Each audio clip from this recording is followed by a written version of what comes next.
So a little bit about our presentation tonight. Dynamic range, how loud can you go, or what does soft mean and what does loud mean? Presented by a very soft and loud person, JJ. A little bit about JJ. He's very formal person, and very staid. It's hard to get him to loosen up a little bit there, but we try. So JJ is an independent consultant, having retired from the position of chief scientist at DTS. It's on his webpage, so if it's wrong, it's his fault. And retired from a number of other places as well. His prior contributions include MPEG-2 AAC, Advanced Audio Coding Standard, developed in collaboration with Fraunhofer IAS and other experts in the field of audio compression. He's been around the block a few times in terms of hearing perception, and it's always, whenever I have a question about something related to hearing perception, I always turn to JJ to first get a little confused and then get a little unconfused. Okay, thank you. Okay, I'm going to talk about dynamic range. I'm not going to talk about standards so much, but you hear it thrown around a lot, and how many people have actually seen a formal definition? Oops, nobody raised their hand. That's a hint. So what is it? Is it perceptual? Is it what the experience is what you hear? Does it mean something that's short to loud or loud to short over the short term? Does it mean something that's from the loudest to the quietest over a whole track? Does it mean the noise level in the room go the loudest your speakers go? There's a lot of choices. What does dynamic range mean? Is it analytic? Is it peak signal? Is it peak to noise floor? RMS to noise floor? What is it? Well, how about peak to RMS ratio? That's not really dynamic range, but that's another measurement that some people throw around for dynamic range. What is it? Well, yeah. It's a really, really good question, what dynamic range is, because it's been flouted, cheated, misled, faked, mismeasured, measured properly, misrepresented, represented reasonably. Take your choice. It's been treated in every way, but in a meaningful way. So that's one of the problems with dynamic range. Now, there are some standards. I'm not going to talk about them. All the standards are analytic measurement. They are what they are. There are places for analytic measurement. There are actually some important places for analytic measurement. They don't correspond much to what you hear unless you make a mistake with the analytic part of it, in which case you will certainly know you did something wrong. Simple way to define this analytically now is from your noise floor to your peak level. Okay, that sounds reasonable, right? Well, let's see what happens in a minute. What other issue are there? Do we talk about loudness, or do we talk about RMS? Do we talk about sound pressure? What is it? Does it matter in the short term? Does it matter in the long term? Is it the loudest and softest part of the recording? Now, what's loudest and softest mean? Sound pressure? Loudness? What? What about room noise? Or is it the distribution of loudness, like from the 1st percentile to the 99th percentile of the loudness in a recording? What is dynamic range? So let's try this. Somebody want to tell me the definition of loudness? Bob Smith, you're not allowed to answer because I know you know the answer. Somebody want to tell me the definition of loudness? So where's Bob? Hey, Bob, you want to tell him? No. Okay. Loudness is sensation level. It's what you hear. It is not, there's a lot of things that loudness isn't. It's a perceptual level. It's sensation. Energy measurements, voltage measurements, sound pressure ranges are analytic measurements. And I must make this point. Loudness is not intensity. Loudness is not SPL. SPL is not loudness. You have to remember that. And by the way, SPL isn't intensity either, just so that's clear. And intensity is the total energy in the sound field at a given point. Pressure is 1/4 of that information. It's the pressure that is actually involved at that point as opposed to the 3 variables which represent the motion of air at that point. So all of these are different things. I'm going to leave intensity out of it from now on. That's for a talk on practical acoustics. you get the help. Some analytic possibilities now. Is it the RMS versus noise floor? Peak versus noise flare? Bit depth, room noise, how do you work all this in here? Well, there's some things you can do. Let's talk about room noise, for instance. Room noise usually has more low frequencies than high frequencies. It looks like something like that. So now what's the dynamic range of that system? You want to tell me? Somebody want to tell me what the dynamic range of that system is? It's not so clear, is it? Now, you might say that, what is over here? Well, here your flat noise floor is dominating, right? Over here the room noise is dominating. And the peak level, of course, is the peak level. And the problem with peak level, of course, is it peak at some frequency? Is it the maximum RMS with white noise or pink noise? Or, well, for an awful lot of systems, digital PCM is one of them. It's not true for, but for a lot of systems, especially people that do analog, peak level is frequency dependent. And systems you feed with PCM data very often are have frequency dependent peak level. In fact, if you have a CD that has the pre-emphasis bit turned on, it has frequency sensitivity. Is this peak before clipping?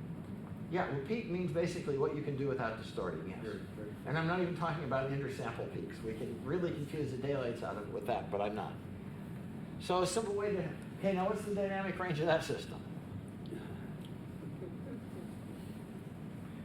And this is where you really get into trouble, especially analog types, right? I mean, you really get into trouble. What is it? Well, the peak level here, you know, for an analog system, that could be the voltage range. This could be due to slew rate. I don't know what that's due to, but it could certainly be there. You know, it could be due to tape saturation. You have the room noise, you have the flat noise floor from the white noise floor from the electronics, which actually might be raised a little bit at low frequencies too if you got some shot noise. There's all sorts of things. So what should you do with this? Well, I have an answer, but first let's talk about PCM and so on. You know, PCM, pretty much flat, that's good. Analog stuff, not so good. They're useful in some things, but there's one thing you have to know all of this information for, and that is to set up your gain structure. You gotta do that. If you don't have your gain structure set up, you're gonna be amplifying noise, you're gonna be clipping, all sorts of things are gonna go wrong. So there's a value to this, but how do you present this? My answer is you present two things in a graph: peak level, noise floor. And whatever they are, you report. Just do it right. Now, I'm not even going to give you an example. Every piece of equipment is different. Even if you take a PCM system and shove it through a filter, you know, an active filter in the output, you're going to have different different peak levels coming out of it because of the filter state variables. There is no way to get around the fact that in the real world, nothing is flat. But this is how you ought to state it, is by actually just taking this analytic measurement, measure your absolute thing, measure your noise floor, express this in dB as a function of frequency. And the better way to do it is not even to do that, but express them both in both the noise floor and the peak level in terms of dB. Say it, the whole thing. Give all the information, because that's the only way you really know how to get to where you need to be, to know that you're not messing up your equipment. And that's the key here for analytic systems. You want to know, am I going to overdrive this? Am I going to break it? Am I going to clip? Am I going to get into distortion? Well, maybe you want to get into distortion sometimes. You know, tape distortion, LP distortion can exaggerate dynamic range because of the distortion. And that's because of the way the ear works in terms of loudness. But you know, you may want to do that, but know what you're doing. Know your equipment's capabilities, know the range. And then nobody wants to turn on the recording and hear. Really, you don't. Dynamic range in a listening room now, what is it? You can measure, say, a room that measures 40 dBc, measures maybe 20 dBA. You know, your average stereo speaker might go to 105 dB. I'm not talking about sound reinforcement. If you sit a JBL stack 6 inches in front of you, you can get about another 25 dB out of that. But you probably will go deaf soon afterwards. But that gives you 65 dB or 85 dB, or wait a minute, what does this mean? Difference in C and A weighting, that's the same room. Well, here's the problem. Again, you have to show the noise floor. A weighting does basically puts a frequency response in front of the measurement. C weighting puts another frequency response in front of it.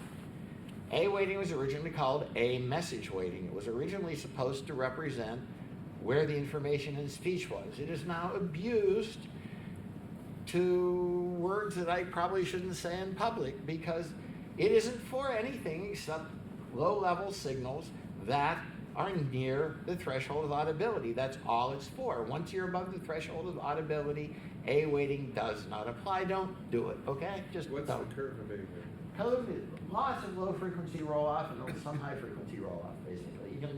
You can look these all up. There was originally a B too, but that didn't last very long. C is more flat, but it also unweights low frequencies. And as people that have done some acoustic stuff can tell you, low frequencies can be very disturbing even if they're not masking speech. So using message weighting doesn't make a lot of sense. It is not going to destroy how you're going to bother the listener. I mean, you can sit there with something going 70 dB at 20 hertz. It's really disturbing, but I can stand up here and talk and everybody can understand me perfectly well. And everybody wants to run out of the room too, but measuring, if you measure that with dBA, it's going to say it's about 50. So this is SPL. SPL is unweighted. Oh. Though these are all these decibels are SPL, read the standard reference for SPL. But the point is, when you put on the weighting, the numbers always get smaller, and they don't tell you what's going on. So don't use weighting. Know the spectrum. Well, dB is always relative. So Yes, relative. The relative was a 0.2. It's 0.2 times. It's 2 times 10 to the minus 10 atmospheres, give or take. What? 20 micropascals. 20 micropascals. So it's relative to a very low pressure, which is roughly the threshold of hearing in quiet, but not quite, because at your now resonance, it's better than that. the previous slide you Yeah. said do everything in dB, Yeah. and I was thinking, well, if you're doing PCM, that would be dB full scale maybe. Yeah, PCM would be dB full scale. The catch is you have to know your equipment. You have to know what measurement to use, because if you use, 1 dB over on a tape is not a problem. 1 dB over on PCM is you've just murdered the signal. You might as well just take it out in the backyard and bury it. So don't do that. The thing is, all these numbers are useless. You need the noise floor. You need the peak level. You need to know what's going on. And what's more important than these, you also need to know the spectrum of the signal. So you want to make sure that the spectrum of the signal fits between those two in general. Except for things in the signal that are inaudible, which is okay, they can drop to the noise floor. You really would sort of hope that the signal comes out somewhere in the middle. You'd be surprised how often that isn't the case. Including in modern recordings where somehow they take a 24-bit modern recording, but when you start playing it in my living room, which is quiet but not that quiet, the first thing you hear when the CD starts is you hear, and I'm not playing it that loud. There's my usual setting, unless somebody's trying to blast with speakers, is somewhere around 90 dB peak. But when you can hear the noise, something is wrong with that recording. And this is the whole point about gain structure again. Don't screw up your gain structure. Just don't. Mark, is Mark here? No, Mark isn't here. Have you looked at that recording with a spectrum analyzer? Well, I don't know what's going on in that particular, I just sucked it in to the PCM in. And it's interesting, it has this broadband peak around 6 kilohertz. Whoa. Don't ask me. That's the noise I don't floor. know what they done. Does that sound like anything you recognize? It's like between 2 kilohertz and 10 kilohertz, there's just this big chunk of noise. That And it's- sounds like a mistake. Yeah. Oh boy, doesn't it? I haven't heard of any The wrong noise shaping. portion of the spectrum. maybe. I don't know what they did, but it was like, what have they done here? Well, the other thing is, this is, by the way, a digitally mastered thing it came to be DDD. you really got to wonder what they were doing. If it's tape, I get it. How old is it? About 3 years. Okay, not 1985. No. Some of the old stuff, yeah. And stuff that's off of tape or off of LPs or something, you get what you get, you know? One of the first rules is you can't get rid of noise. Noise by definition is random. You can characterize the process, but you can't tell it what the next value is going to be. Because if you can, it's not noise. It's that simple. And if you have frequency shape noise, you can actually predict the Rex value fairly accurately.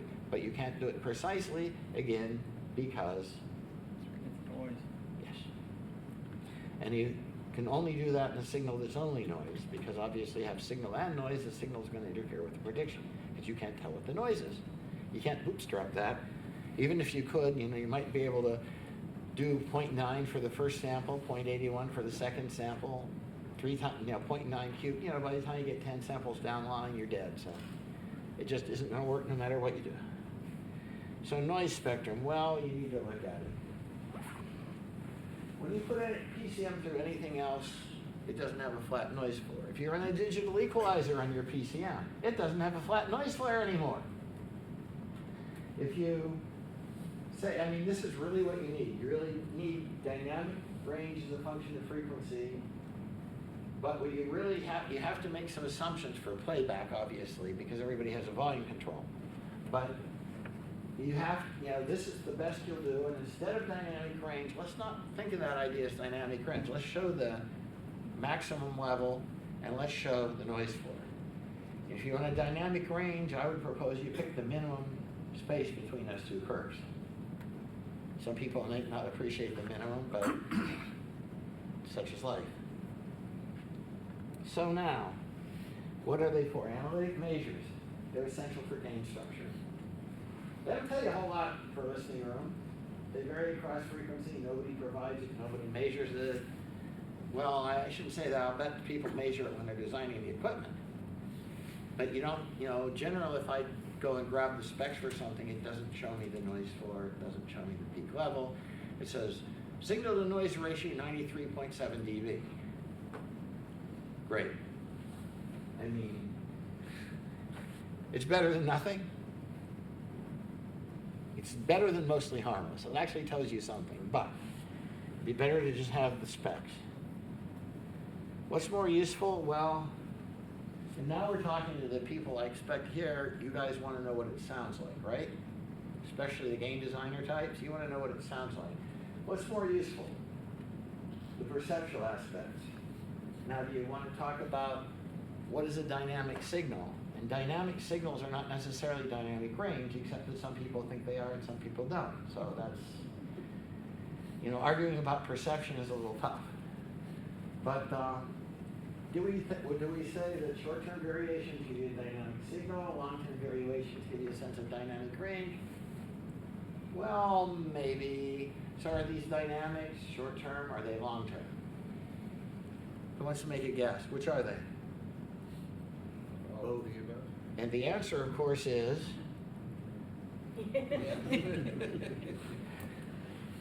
and this dates back to, how many people know what 1770 is? Other than Bob. Sorry. He has to deal with noise on a daily basis. He knows, I don't think there's a thing he doesn't know about this subject here that I've said yet. But there is a standard out called BS 1770/71, which is the standard now that they're using to measure loudness for TV. There's the Calm Act, which says you have to hit a certain target and so on. I was on that committee listening to some of the designs. Yes, what they say is true. They took a battery of like 80 signals and they tested, and this signal was one of the most accurate over the 80 signals. The signals, except for about 10 of them, were radio processed. So the answer is 1770 works great for radio processing. If you've already squished it, you already squeezed the toothpaste out, it's good. If you put in anything atypical, not so good. So there are loudness measurements you can make. But even using 1770 or using a real loudness model, if Craig Todd wants to holler at me, he can. I'll holler back at him. Basically, either using either one,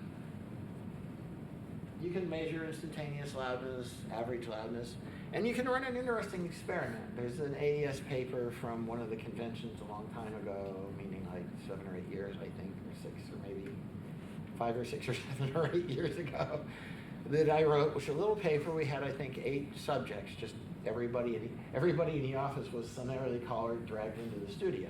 Took a track, it was fixed in level, and a bunch of different tracks. There's no similarity here. And told everybody to match the level of the two. Didn't give them no other instructions. And the distribution we got of people versus loudness measure was very interesting. We got a distribution like this, where this was the peak loudness, and this was the average loudness of the track. So like out of the 8 subjects, like 5 of them liked something which equalized the peak loudness of the 2 tracks, if I remember right. 3 of them liked something which equalized the average, so you can't even get a population to agree. So now when you have one number coming out of 1770, it's good for one thing, it's good to help you obey the law. You don't have any choice, you gotta do that, but that's what it's good for. So is it long term, is it short term? Good question. The answer is, who are you? If you go play with the sliders and stuff, you can find out what you think. You get somebody else to do it, you're going to get a different answer. And the thing is, the first statistics I took, I said, wow, this is a noisy test because the standard deviation, if you take all of those together, is atrocious. But when you plot it, you see basically 5 little spots in one place and 3 spots in another place, which is a subtle hint that you don't have, and not exactly a Gaussian distribution. And that was over a full frequency span? That was full. That was broadband audio like over a signals. TV or a small device or something? It was over decent studio speakers in a studio. Pretty flat, yeah. I mean, not the world's best, but pretty good. I mean, there was at least 40 to 20K. And there's actually nothing below 40 in any of the signals. Because most of the purpose for those standards are for people listening over TV. some kind of a Yeah. smaller device. Yes.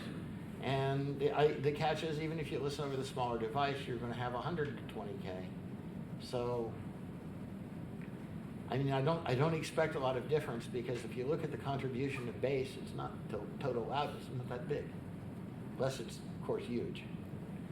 And none of these, all this stuff was pretty standard program material. There was nobody beating a bass. Oh, okay. You know, there's no deliberately disruptive stuff in this. We're actually trying to find out what happens, not find out the outliers. If I get to pick outliers, I don't even want to think about what kind of distribution. Yeah. This is attempting not to find outliers. So what do we do? Well, what do we measure it in? Everybody says dB. But okay, we're talking about loudness. What do you measure loudness in? How many people here measure loudness in dB? But it's not but dB is not a unit of loudness. dB is a measure of sound pressure. And it's harder to measure loudness because your ear is nonlinear. It does frequency analysis. And if you take 2 signals, I talked a lot about loudness a few years ago. Maybe is it time to do that over again? I mean, or I can come and do it to people that want to hear it. Everybody else doesn't have to hear it, you know? But what makes sense? There's 2 defined terms for loudness, sones or phones, which strings enough scale. You know, that's not too shocking, I would guess. And how do you compare that to dB? No, just don't. I mean, I can give you an idea. If I take a signal, say at 1K, at some sound pressure level, say 70 dB, and I reduce the power in that 3 dB, and I put another tone in at the same level at 2K, I have identical sound pressure level. Exactly the same energy. That's going to sound about 1.5 times as loud, which is the equivalent of turning the gain up by about 7 dB on the 1 kilohertz tone. So, you know, if you don't change the spectrum of something, going up by about 10 dB will double the loudness. Okay. However, if you double the bandwidth for the same energy, you're going to raise the bandwidth. You're going to raise the loudness by a factor of about 1.4, 1.5, something like that, depending on the exact spectrum. So in order to figure out loudness, you have to run a model which considers spectrum and level. Now, those of you that looked on the website noticed there was those MATLAB scripts on the website. You can use those. It's not the best model in the world, but it's a heck of a lot better than sound pressure. I mean, I say it's not the best because there's things not accounted for. Well, I'll talk in a minute about it, but you know, we measure this. We can measure instantaneous loudness. There's a whole talk. There's a tutorial up on the website. You can look at that if you want to get some idea. If you guys that have never heard it want me to come, I can come talk about it. But you can measure loudness. You have to do a frequency analysis. You have to add up stuff at different frequencies. The way it works is there's filters in the air. If two signals are within the same filter, it compresses the loudness. If you have two signals within the same filter in the air, you multiply the energy by 10, the loudness doubles. If I have a signal in one band and a signal in another band and the same energy, that doubles the loudness. So a gain in power of 2 by adding a different frequency is the same as a gain in the power of 10, factor of 10, by adding it in the same band. So there's where you can just completely come a cropper with loudness. Now, this is why when I said tape or LP distortion can exaggerate dynamic range, because tape and LP distortion get much bigger as you get toward high levels. That spreads the spectrum. That means you have wider bandwidth. That means it sounds louder proportionally for the same RMS level. That's just, it's just how it works. It doesn't even mean it's bad, Some people say, LPs sound more dynamic. That's possibly one reason. You can get at least 6 to 8 dB, equivalent dB of loudness exaggeration from the stylus before it starts to mistrack. So it's like adding 6 dB dynamic range to the vinyl that it never had. Are you assuming they're harmonically related distortion artifacts? It's polynomial artifacts, so it's sort of harmonic, but it's only harmonic when you have one tone. So, it's not really harmonic, but you spread the bandwidth, but you still have it around frequencies where you would expect it. Obviously, until you get too far out of shape. The key with these things is these loudness exaggerations work great until the point where it sounds like distortion. When your perceived quality goes up, up, up. It sounds more dynamic. What's wrong with that? It doesn't take a very big step to go from A to B there. Is that kind of the principle behind a compressor?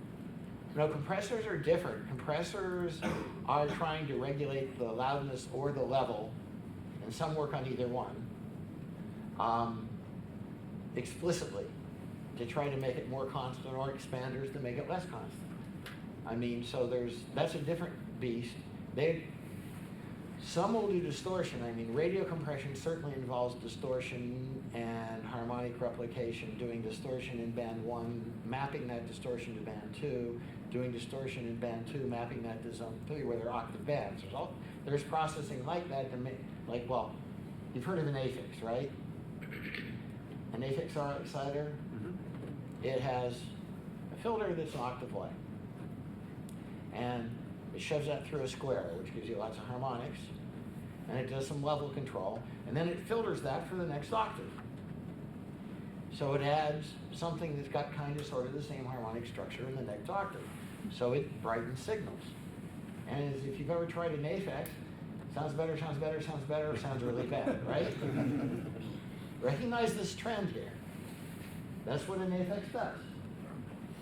But what do we do here? Do we look at the maximum and minimum? Do we look at the average max? Do we look at the average min? Well, you can hide a lot of dirt under these maxima and minima. So I got an answer for that too.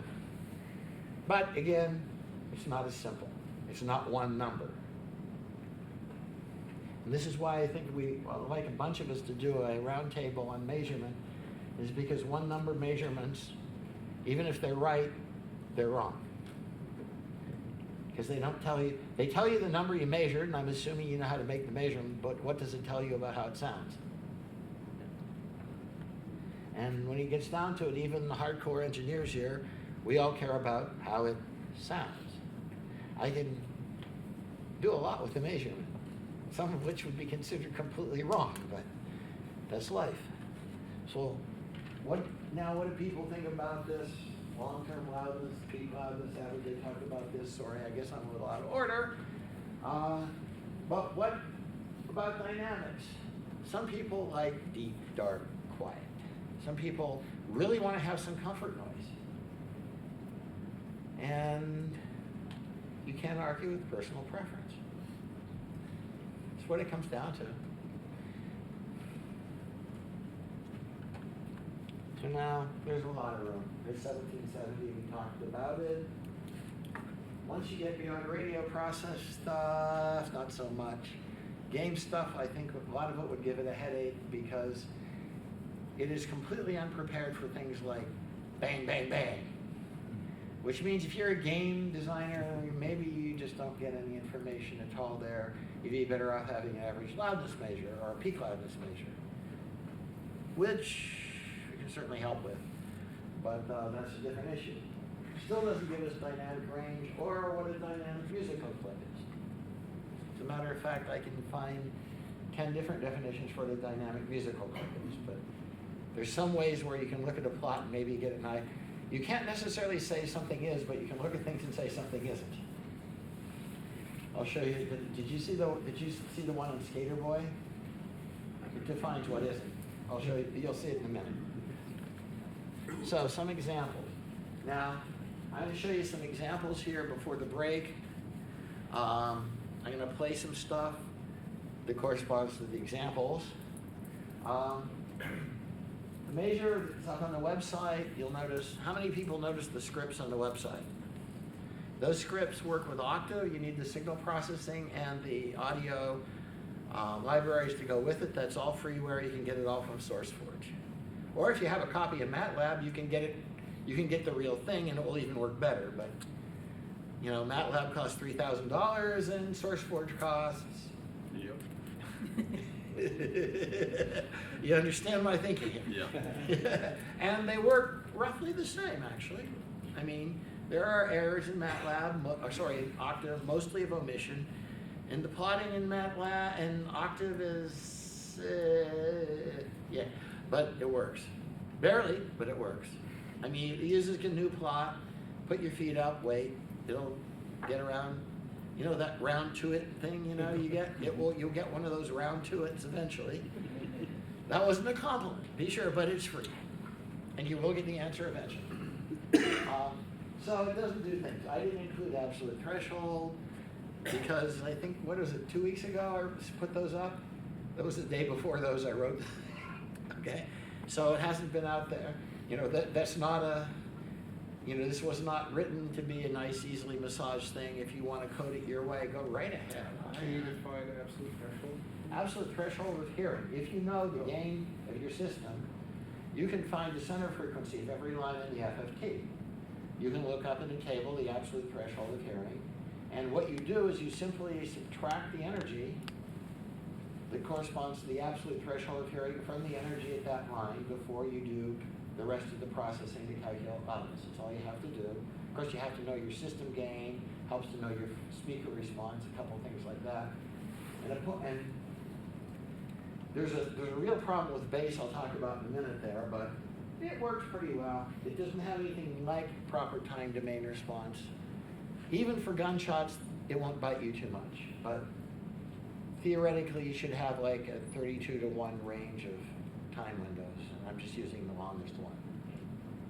If you want to get creative and do it better, you can. Who's the math guy, the math department guy? You can do that. I'll tell you how to do that if you want. You're welcome to do it. It's a question of how much code do you want and how long do you want to wait. You know, you've run into that problem before, I'll bet. I mean, basically, how many different FFTs do you want to do in the same data? And you can improve it. It's on the script is on there. Based on a 1950 work from Zwicker. If anybody claims it's patented, I would suggest that before you laugh too loud, you say Zwicker, and they should go away. Because there's no new content in there. But given that all those caveats, it's still the 95th percentile. So I don't worry about it so much. It still gets you, get you within 5 or 10%, unless it's a lot of bass at very low level. It's the only time it will really go very far wrong. So it's a pretty good measure. Now that I've said that, I'm going to sit down because I have to full width my laptop. So what are these plots now? You're going to see two plots, or a pair of plots for each signal. The top one is a histogram. People know what a histogram is? The x-axis, the left-right axis, is an arbitrary loudness unit, which goes from 0 to 400. Now, this is arbitrary. It's not sound. It's not font. It's arbitrary. If you know the entire system gain, you could calibrate it. But, that really isn't what you need. You need an idea of what's going on relative, and it's it's good relative.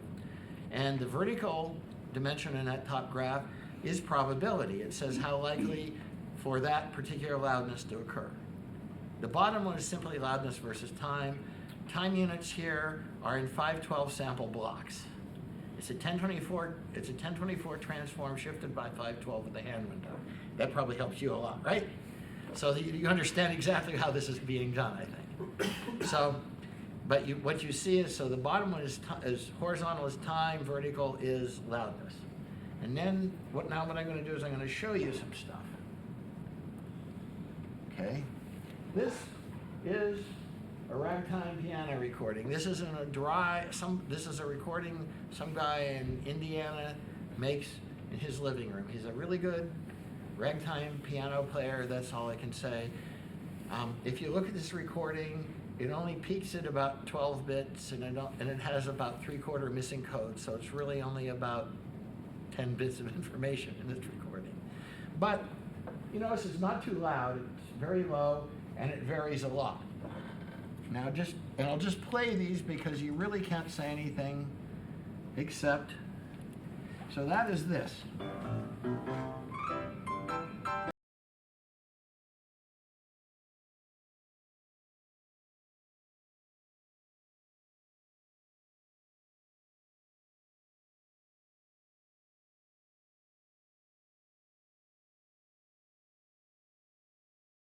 So that is an example of something recorded about as naturally as exists. Before you go on, Yeah? I'm wrapping my head around the diagram. So the upper one you said vertical is probability. Vertical is probability. So what it says is this loudness here, it happens about once out of every 60 blocks, about 0.18 probability or something like that. If you integrate up across this whole thing, you get 1. So basically, you see these really quiet ones are very rare. Anything up above about 140 pretty much doesn't exist. You can see here, the peak here is under 140. So a peak shape like that is telling us that most of the volume is the same. Well, this shape is this looks sort of like pretty much a normal distribution. It says that Right. there's relatively tightly contained, but if you look at the ratio of the lowest to the highest, you still have like 27 dB. Well, okay, I should explain what these numbers are. Yeah. This is the 1 percentile loudness. This is the 99 percentile. So this goes from 1% to 99%. And it's effectively, if you convert it back up loudness into dB, it's about 26 dB. What's the scale between 0 and 400? That's loudness. That is loud, so it's louder over there? Louder, 400 is ear splitting. That'll hurt. Okay. And so this is reasonably soft. This is also very quiet. This isn't dBs, though. No, this isn't dBs. This is arbitrary loudness units. Arbitrary loud. They're arbitrary because if I made a gain control and I wanted to figure out about 9 or 10 different normalization factors, we could turn this into sums.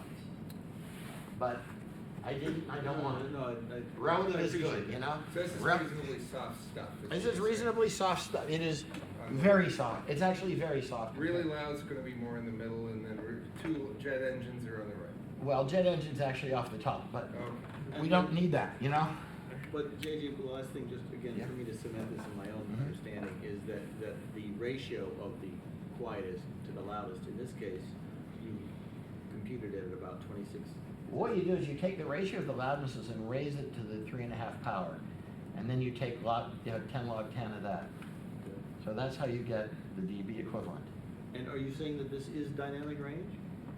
It's I mean, it seems to me, it sounds it's- what it looks like. It's the practical dynamic range Okay, that's expressed in this recording. wonderful, thank you. Would it be helpful to describe what the histogram might look like of a series of gunshots and also a series of, in just a single sound that went on? Well, for the 6 thing at the seconds? bottom, for a series of gunshots, you see spike, spike, spike.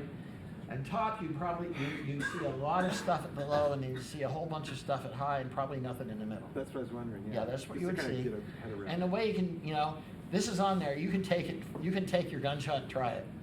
I mean, seriously, that's one of the reasons they give the scripts away. You can actually go and try it. And the bottom one is time. That's a function of time. And you can see the rather short T60 of the room there at the bottom, at the end. That's the last string.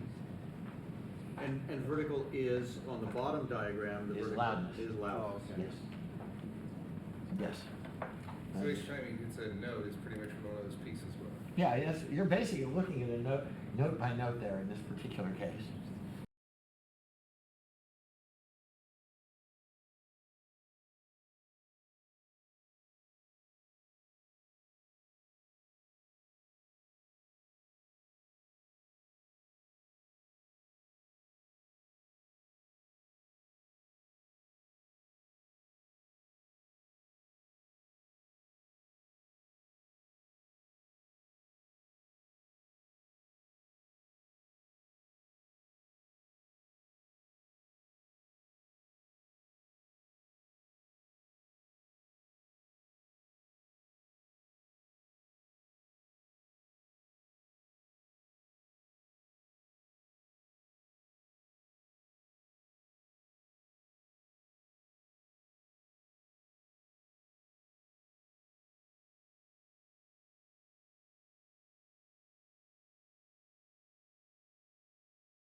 Now, we'll take something else. You recognize that track, right? Now, this is an old rock thing. You'll have to forgive a little bit of the low frequencies because, let's put it this way, this came off of the old 12-inch CD that goes around slowly. Well, that kind of CD. Yeah, because it's where I've got it from. But if you look, you got quite a bit, you know, it's 29, you have 29 dB effective ratio in this. That's not so bad, is it? I mean, and if you listen to this, And that number you're calling at the right of the fine print that's in the middle of the mouse print, right? yeah, At 28.825,109, so 29 is rounded.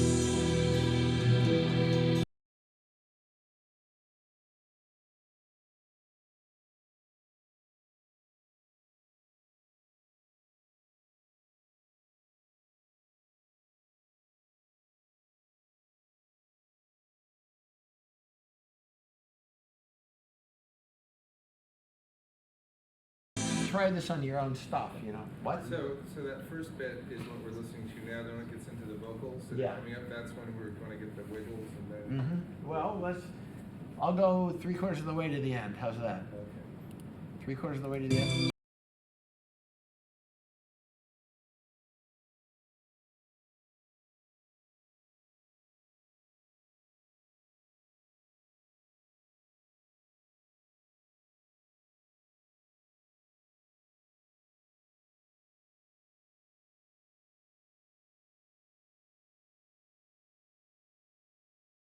Now, if somebody wants to make this into a filter for a foobar, you could actually put this on foobar and show this in real time. I'd love to see it. I'm just not the programmer. Can you hit it? I'm the right- math guy. Can What? you hit it right in the center where The quiet part? the quiet part? I can try.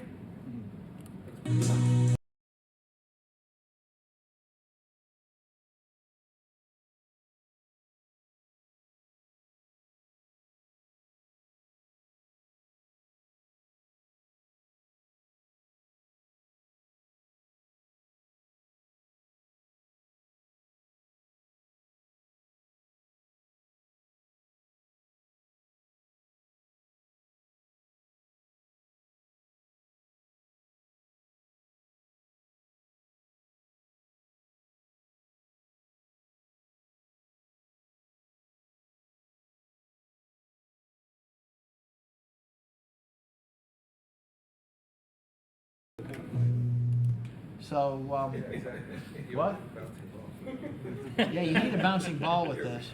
Now, to give you some other ideas, we have different tracks here. This one is a track probably everybody will recognize if I just play it.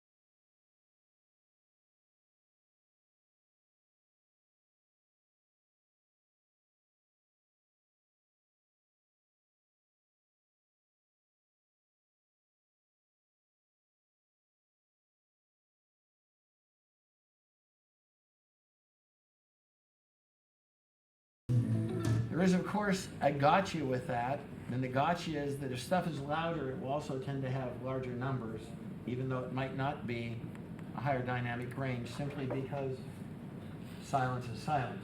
And now, we have here Jethro Tull. Well, it will be there in a second. Now, you notice this has a lot of... Let me bring you songs from the woods.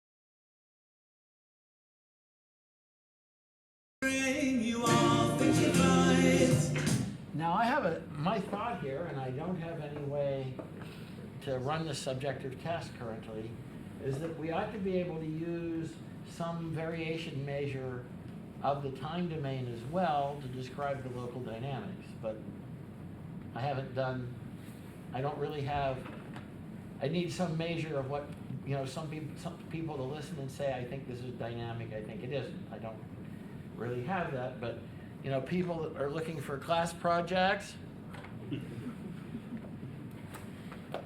that kind of thing, because if you notice, these all have pretty heavy variation over time. And then we can get to, brace yourselves, look out, here it comes. What do you notice about this, Steve? It speaks for itself, really. It does. I mean, it really does make the point, doesn't it? Yeah.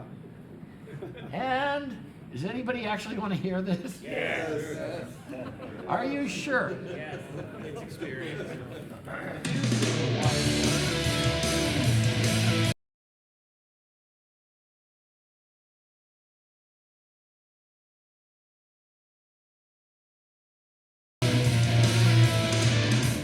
He was a boy.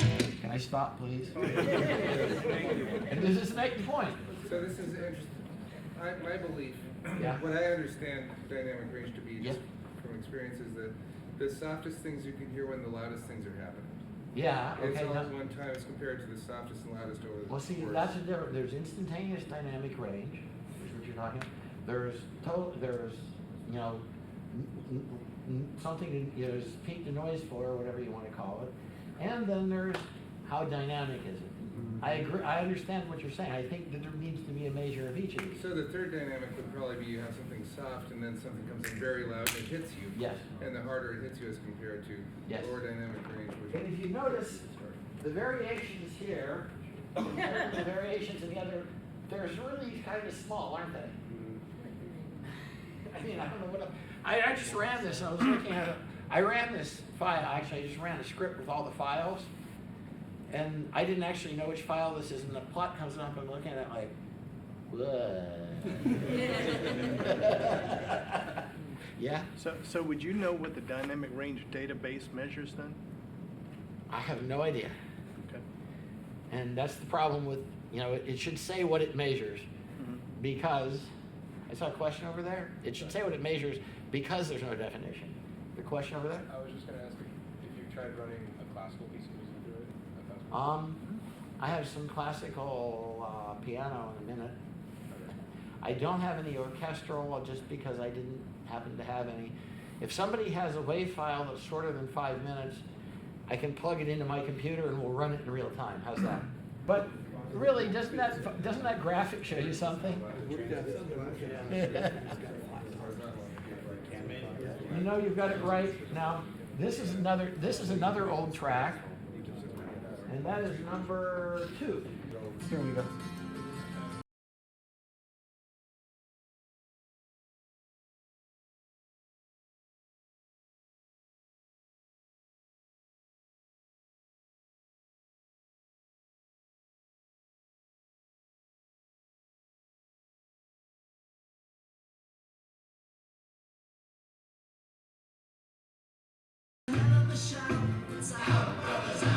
The catch is there's 2 ways to have a wide distribution. One of them can be a lot of local variation, the other one can be soft, loud, soft. And this is more of the less local variation, but different levels. And once you see that, then you can go to another track, and I don't know if it's the next one or not, this, which is you know what this is already, but It's pretty dynamic. it is pretty dynamic. Is that the highest so far? 40.9? One was 41, but yes. Okay. But the point is that people say, oh, that's loud. Well, actually, no, it's not so bad, and it has a lot of variation. Probably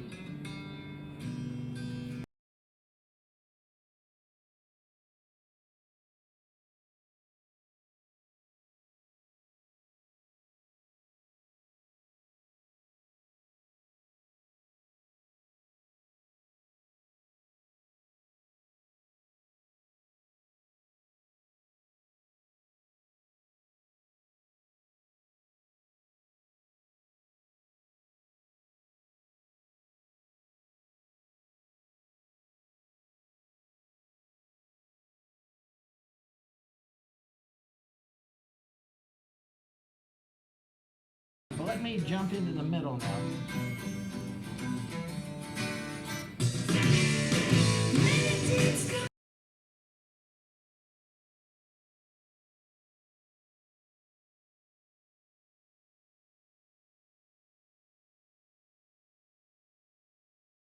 So you say the wider on the top plot would be more dynamic range then? Yes, wider in the top plot, the wider it is, the more dynamics you've got in some fashion. Now the question is how to measure local versus global dynamics is a good question. Yeah. Local versus, local in time versus wide in time. And that kind of shows that it spends a lot of time at each of the different volume levels. Yes. It's not a Gaussian It's not, peak in the middle. it's Is not a dynamic Gaussian- versus static, because if it stayed in one place at one time, it's static. Yeah. And now this is. Well, with Skater Boy, that's what, A little spike in the end. if you ran a sine wave, it would be a line. And there would be one spike, maybe a couple things on the end for the startup and shutdown blocks, but other than that, it would be a spike. So, these all give you some ideas of what's going on. Let's see, what do we got here? Okay. Now, this reports a surprisingly high number, but that's because they have done dynamic range with a fader. They have squished this thing beyond toothpaste, and then they have changed the gain with the fader. So, is this dynamic range? Well, sorta, I guess. Let's see, the number of that is 12. Sorry. We will now play number 12, as opposed to number 9. And notice, narrower bandwidth, less loudness.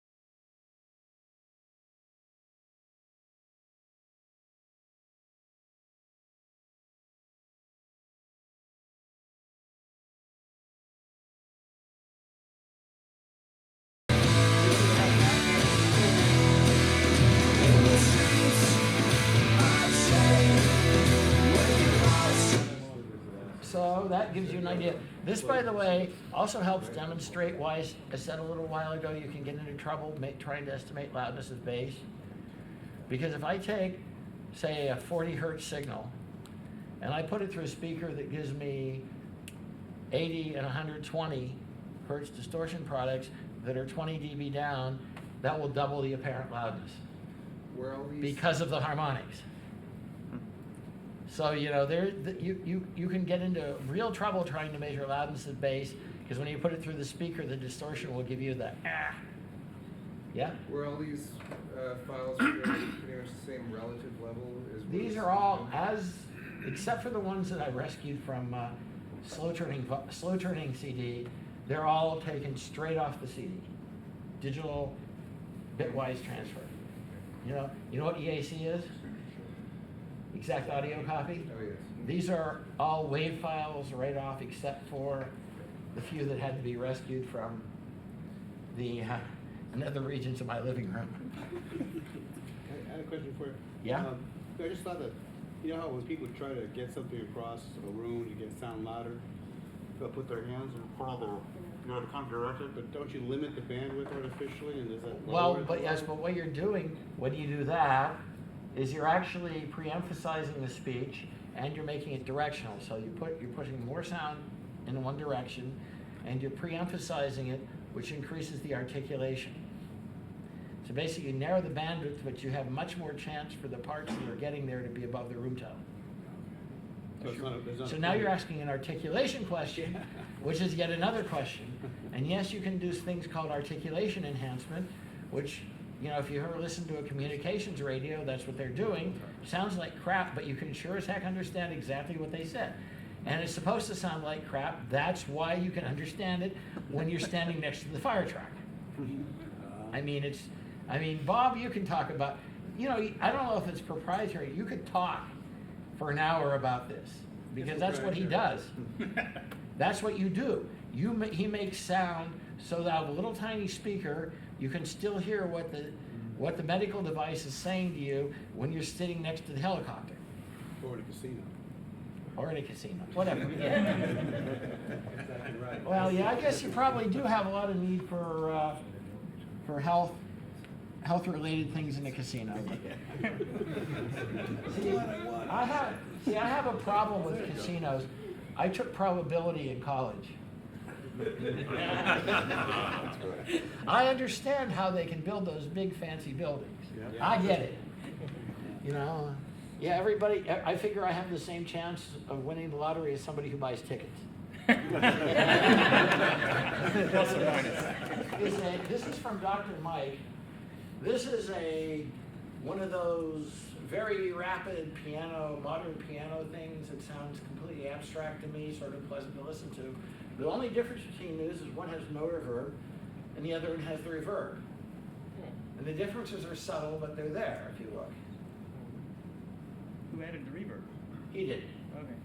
And if you look, the dynamic range changed very little, like 0.4 of a dB. I think that counts as little. But if you look, notice this peak is here about 75, and that peak is about 66. So the energy from the other notes hanging around is adding to the loudness, but not in a particularly egregious way. The one on top looks a little taller, just visually. It's taller, since the other one's louder, it's spread out more. The scale is different. The scale is different. Oh. See, that's a problem. Yes, these. Oh, so it took the area that we're going to distribute it more widely. Bottom Yeah. goes to 0.06, the top goes to 0.05. Yeah. The bottom goes to 11. Oh, yeah. So he's going that.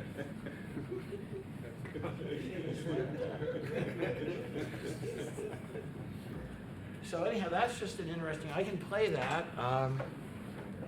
It's not particularly revealing, but I can play it. And this is one that shows you what it sounds like is exactly what you would expect. And this is the no verb.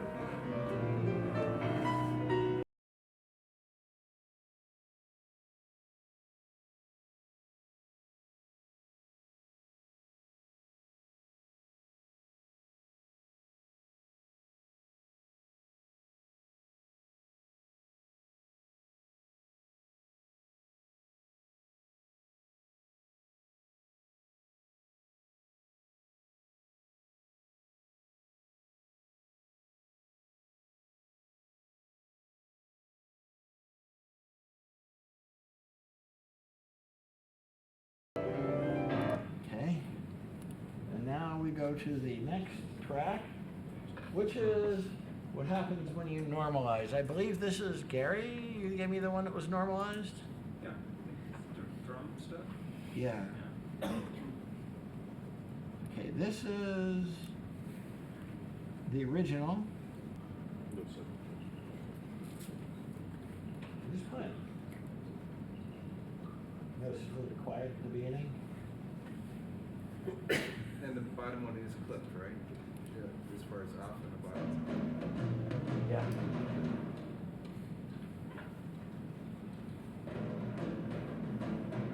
You notice this shows a large dynamic range, but now when I go to the normalized, what you will notice here, let me get up to the, now this shows the thing I was thinking about. When you make it louder, you might see a bigger dynamic range, and that's simply because more of it's pulled off the zero. That's why this is 44, this is 36, because the only thing that's been changed here is the gain. There's no compression. So you do have to be careful how you compare your numbers. And you haven't found a way to compensate for that. You could. It would have, you'd have to make the bins considerably smaller. If I was running MATLAB, I would probably do it, but I don't think I'm going to try that in Octave. So Ginger, you're saying it was just peak normalization on the file? What was the normalization, Gary? Whatever the program did when it said normalize. There we have it. This peak as opposed to RMS, I guess. Okay. This is one from Rick. Are those two pictures of the same file? No. Good. Yeah, two pictures of. Yeah, the bottom. Okay, this one is the original. This one is, however, he chose to squish it. Right. Now I want to make sure I get the right track.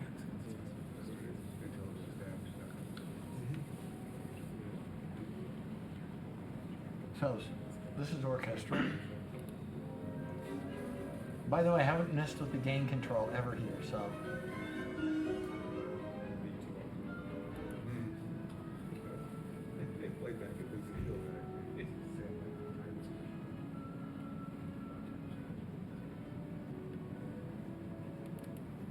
And the one that says non, that file is. That non is the beginning of the title, non-allegro. Ah.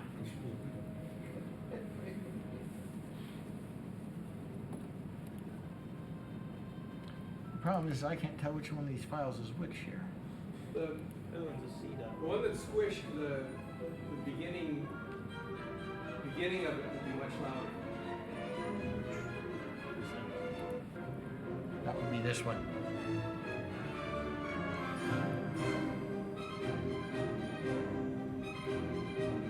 The point being is that shows, and maybe Rick can help me get the right. And now this is from Bob. There are two slides to this. I can't fix. What happened is he took the one on top. He ran it through a make it as loud as you possibly can, and then he dropped the gain so it had the same apparent loudness. Enough said here, and I will play these. I wish I had my earplugs. But let's see, here we go. And this is the original.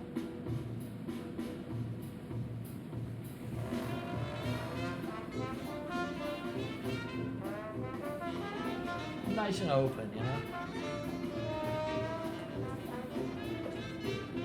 And now this is the one on the next slide, the one that's been given the "you will be loud" brace yourself. It's like, is there any variation of loudness here?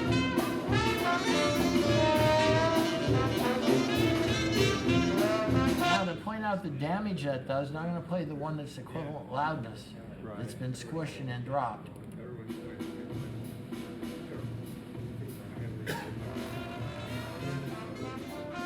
I mean, is there any life in this? Yeah, but it stays above the muttering in the background. Yeah. Yep. Great for the car. It's good for the car, yeah. As opposed to. Really different? I mean, it changes the effect of that drum completely. Yeah. And I believe that that is the end of the first half. And on the note of a New Orleans funeral march, we will go off to break.